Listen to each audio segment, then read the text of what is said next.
Le titre de notre projet est Jeunes leaders pour la paix.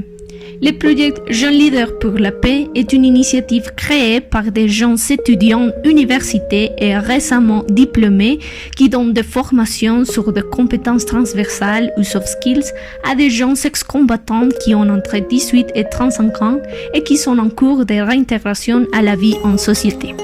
La formation consiste en un module théorique pratique sur le thème négociation, communication, leadership et entrepreneuriat.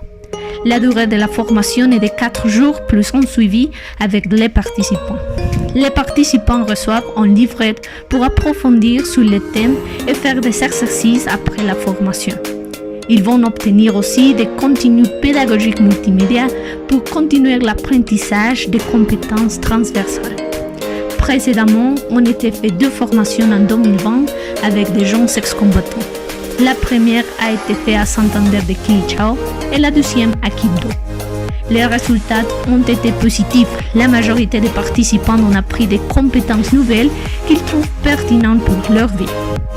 L'équipe du projet a développé une alliance avec l'Agence pour la réintégration et la normalisation ARN pour identifier et motiver les ex-combattants à participer dans notre formation.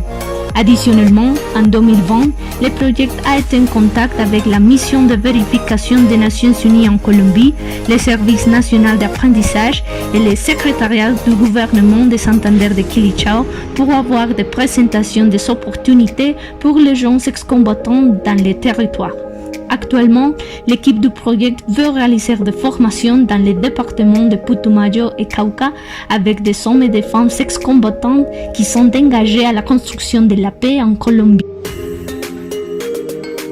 En 2020, nous avons reçu des ressources financières de l'ambassade d'Allemagne en Colombie et de l'Université du Rosario pour réaliser le projet. Le projet a 2 objectifs principaux. Premièrement, le projet est une offre éducative en compétences transversales, laquelle est limitée dans les zones rurales du pays.